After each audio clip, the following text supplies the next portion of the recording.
Principal prime ministry వీక్షకులకు నా హృదయపూర్వక వందనాలు. ఈరోజు ఈ వీడియోలో పరిణామ సిద్ధాంతం కోసం మనం తెలుసుకుందాము. సైన్స్ పరిణామ సిద్ధాంతం కోసం ఏం చెప్తుంది, బైబిల్ ఏం చెప్తుందో అనే టాపిక్ మీద ఈ వీడియోలో లోతుగా మనం తెలుసుకుందాం, ధ్యానిద్దాం. పరిణామ సిద్ధాంతాన్ని గురించి దాదాపుగా తెలియని వ్యక్తులు ఉండరు అంటే అది అతిశయోక్తి కాదేమో. ఈ సిద్ధాంతాన్ని ప్రతిపాదించింది చార్లెస్ డార్విన్. ఈ పరిణామ సిద్ధాంతమును థియరీ ఆఫ్ ఎవల్యూషన్ అంటారు. మనిషి అనేక దశల గుండా మార్పు చెందుతూ ఈ రూపానికి వచ్చాడు అని చెబుతారు. పురాతన కాలంలోనున్న జీవులు క్రమమైన మార్పులు చెంది నేటికి ఉన్నత ప్రాణులుగా ఏర్పడ్డాయి అని చెప్పిందే పరిణామవాదము. భూలోకంలో ఈ పరిణామవాదము అనేక మంది చేత అంగీకరింపబడి ఆమోదించబడుతూ ఉంది. 4 ముక్కలు సైన్స్ తెలిసిన ప్రతి వాడును దేవుని అస్తిత్యాన్ని ప్రశ్నిస్తున్నాడు. మానవుడు పలాని జీవు నుండి వచ్చాడని ఏదో తమకు తోచింది చెబుతున్నారు. వాస్తవానికి భూమి మీద ఉన్న కోతుల్లో ఒరంగు, ఒటాంగు, చింపాంజీ, హోంగార్కు, గొరిల్లా, కొండముచ్చు మరియు మామూలు కోతులు ఎన్నో రకాలు ఉన్నాయి. కానీ ఏ జాతికి చెందిన కోతులు ఆ జాతికి చెందిన పిల్లల్ని పుట్టిస్తూ ఉన్నాయి. కనీసం తోకగల కోతులకైనా తోకలేని కోతులు జన్మించడం లేదు. నాడు నేడు మార్పు చెందుతూ ఉన్న తోక కప్పలు గొంగిలి పురుగులుగా ఉండి గూడు కట్టుకొని సీతాకోక చిలుకగా మార్పు చెందడం, పురుగుగా నుండి తర్వాత తుమ్మెదగా మారేదాన్ని మనం ఎప్పటి నుంచో చూస్తున్నాం. అయితే బల్లిగుడ్డు నుంచి తొండ పుట్టడం, బాతుగుడ్డు నుంచి కోడిపిల్ల పుట్టడం, గాడిదకు గుర్రం పిల్ల పుట్టడం, గేదెకు ఆవుదోడ పుట్టడం మనం ఎప్పుడైనా చూసామా? వేలాది సంవత్సరాల మానవ చరిత్రలో ఎక్కడైనా ఇలాంటివి జరిగిందా? లేదు. ఆధారం లేదు. శాస్త్రీయ పరిజ్ఞానం అంటే ఏమిటి? శాస్త్రీయ పరిజ్ఞానం అంటే అది వాస్తవాల పరిశీలన అంటూ నిర్వచించాడు ఓ సైంటిస్ట్. ఊహా వలయాకారంలో ఇరుక్కుపోవటము, చిక్కుకుపోవటము శాస్త్రీయ పరిజ్ఞానం కిందకి రాదు. ఊహా వలయాకారము అని మేము ఎందుకంటున్నామంటే పరిణామవాదము అచ్చు ఊహా కల్పితమే. ఎందుకంటే పరిణామవాదము ఆదిలో పదార్థం ఎలా వచ్చిందో వివరించలేకపోయింది. పరిణామం గురించే తప్ప అది జీవమును గూర్చి వివరించలేకపోయింది. మానవుని మెదడు ఎంతటి ఉన్నత స్థాయికి ఎలా ఎదిగిందో వివరించలేకపోయింది. పరిణామవాదం తప్పు అనిపించేలా ప్రకృతిలో కొన్ని ఉదాహరణలు ఉన్నవి. పరిణామవాదాన్ని రుజువు చేసే కొన్ని లింకులు పరిణామవాదములకు ఇంకా లభ్యం కాలేదు. ప్రకృతిలో కొన్ని పరాన్న జీవులు కనిపిస్తూనే ఉన్నాయి.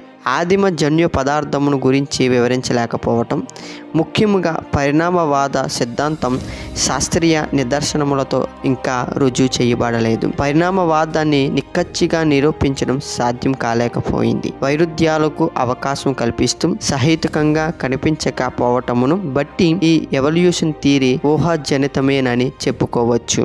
200 మిలియన్ల సంవత్సరాల క్రితం జీవి పుట్టినట్టు డార్విన్ ఊహిస్తే ఆయన కుమారుడు 57 మిలియన్ల సంవత్సరాల క్రితం జీవి జన్మించిందని రాశాడు. అంతా ఊహాజనితమే. పరిణామవాదమే నిజమైతే జీవం ఆకస్మికంగా కాలగతిలో ఏర్పడి ఉండాలి. హేతువాదం అనే మాసపత్రికలో శ్రీ రావిపూడి వెంకట్రాది గారు ఇలా రాశాడు. కొన్ని వందల ఏళ్ళు కొన్ని వేల మంది శాస్త్రజ్ఞుల చేత అప్రశ్నితంగా ఆమోదించబడుతూ వచ్చిన సిద్ధాంతాలు ఒక్క శాస్త్రజ్ఞుడి ప్రశ్నకు తట్టుకోలేక తలక్రిందులైన సందర్భాలు ఎన్నో ఉన్నాయి. అందువల్ల శాస్త్రం మారుతూ ఉంటుందని అర్థమవుతుంది. సత్యం దాని ఔచిత్యానికి గీటురాయి. సైన్స్ లక్ష్యము సత్యమే అన్నారు. సత్యాన్వేషకులందరూ ఆశించదగిన మాట వారు చెప్పారు. పరిణామవాదమును గూర్చి కొందరు శాస్త్రజ్ఞులు ఏమన్నారో వినండి. భూగర్భ శాస్త్రవేత్త అయిన ప్రొఫెసర్ జార్జ్ మొగ్డీ గారు పరిణామవాదము ఒక బలప్రదమైన మూఢనమ్మకము, ఆధారము లేనప్పుడు కూడా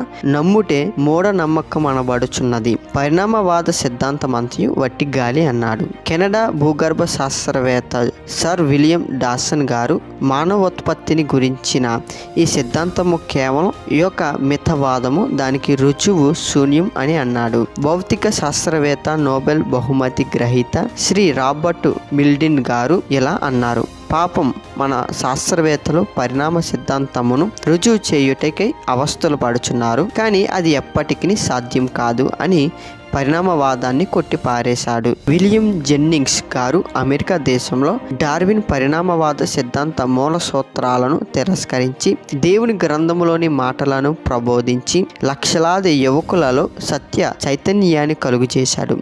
20 సంవత్సరాల పాటు అనేక కళాశాలను దర్శించి విద్యార్థులకు డార్విన్ పరిణామవాదంలోనున్న తప్పులను విశదపరిచి వేలాది మందిని సత్యములోనికి తరలించాడు. విద్యార్థుల డార్విన్ తత్వాన్ని అర్థం చేసుకొని తమ మనస్సు మార్చుకొని ఆయన్ని అభినందించారు. క్రీస్తు శకం 1920వ సంవత్సరం జనవరిలో కింగ్స్ బిజినెస్ పత్రిక సంపాదకుడు కీత్ బ్రూక్స్ గారు డార్విన్ తన అంత్యదశలో ఆఖరి మాటలు అనే శీర్షికపై కొన్ని రహస్యాలు ప్రచురించాడు.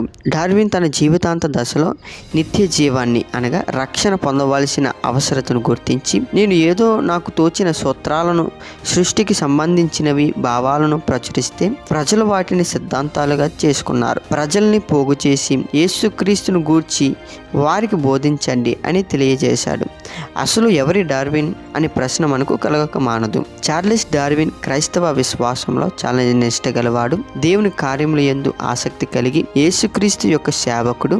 ఖగోరి కేంబ్రిడ్జ్ వేదాంత కళాశాలలో 3 సంవత్సరములు వేదాంత విద్యను అభ్యసించాడు. అయితే సరైన టీచింగ్ లేక పరిణామ సిద్ధాంతము వైపు మొక్కు చూపి దాని యందే నమ్మిక అధికమయ్యి క్రైస్తవ్యమును గూర్చిన నమ్మిక క్రమేణా తగ్గిపోవనారంభించింది. అతని వృద్ధాప్యమందు అతని యొక్క ఆఖరి దినములలో లేడీ హోప్ అనే నర్సు ఆయనకు పరిచారం చేసింది. ఆమె చెప్పిన మాటలు ఆమె నోటి మాటలతోనే చార్లెస్ డార్విన్ గారిని పరామర్శించమని నన్ను కోరిరి. ఆయనను నేను కలుసుకున్న సమయంలో తన చేతిలో ఎప్పుడు తను చదువుచున్న బైబిల్ ఉన్నది. ఆయనకు తలదిండ్లు దండుగా పెట్టిరి. ఏమి చదువుతున్నారో అని అడిగితే అది రాజ్య గ్రంథము అన్నారు. దుఃఖము ఆయన ముఖంలో కనిపించింది. చేతులు వణుకుతూ ఉన్నాయి. వేదనతో ఆయన నాతో ఇలాగూ చెప్పారు, నేను యవనస్తుడునై ఇంటిని నిర్దిష్టమైన ఆలోచన లేకుండా ఉన్నాను. ప్రతి విషయమును గూర్చి ఆశ్చర్యపడుచు సందేహములు అభిప్రాయాలు వెలుబుచ్చితిని. ప్రజలు వాటిని వేగముగా స్వీకరించడం జరిగింది. అదే వేగముతో అవి విస్తరించడం నాకు ఆశ్చర్యాన్ని కలిగిస్తుంది అని చెప్పి కొంతసేపు ఆగి, వేసవి కాలంలో విశ్రాంతి తీసుకొని గృహం నాకు ఒకటి కలదు. అక్కడ మీరు మాట్లాడాలి. మీరు బైబిల్ చదువుతారని నాకు తెలుసు. రేపు మధ్యాహ్నం పనివారు, అద్దెకు ఉన్నవారు, ఇరుగు పొరుగు వారు సమావేశం అవుతారు. వారితో మాట్లాడతారా అని అడిగాడు. అందుకు నేను ఏమి మాట్లాడాలని అడిగాను. అప్పుడైనా యేసుక్రీస్తు గూర్చి ఆయన ఇచ్చు రక్షణ గూర్చి మాట్లాడాలి అన్నారు. అది వారికి చాలా మంచిది కదా, వారితో కలిసి కొన్ని కీర్తనలు కూడా పాడండి అని నాతో అన్నారు. అప్పుడు ఆయన ముఖము ప్రకాశించింది. ఆ ముఖ తేజస్సు మరువజాలను. ఇంకా ఆయన నాతో మాట్లాడుచు, మీరు మధ్యాహ్నం 3 గంటలకు జరిపే మీటింగును ఈ కిటికీ ద్వారా వీక్షిస్తూ మీరు పాడే పాటలలో పాలు పొందుతాను అంటూ ముగించాడు. ఎట్టకేలకు డార్విన్ బైబిల్ సృష్టి కథనమును అంగీకరించాడు. ఈ విషయం ఎంతమందికి తెలుసు? చరిత్రను ఆధారాలను పరిశోధిస్తే విషయం అవగతం అవుతుంది. రైట్ ప్రియులారా, పరిణామవాదము రాంగు. బైబిల్ సృష్టి కథనమే నిజమైన హేతువాదం. తొట్టతొదుకు దేవుని వద్దకు నడిపిస్తుంది. దేవుడు అన్న మాటే వద్దు అనుకుంటే కోతి దగ్గరకు తీసుకువెళ్తుంది. ఇంతకు మనం నమ్మేది హేతువాదమా, కోతివాదమా? ఈ వీడియో మీకు నచ్చినట్లయితే లైక్ చేయండి, షేర్ చేయండి, మన ఛానల్ను సబ్స్క్రైబ్ చేయండి. మరొక మంచి టాపిక్తో మీ ముందుకు వస్తాను. అప్పటి వరకు ఎదురు చూస్తూ ఉండండి. God bless you. ఆమెన్.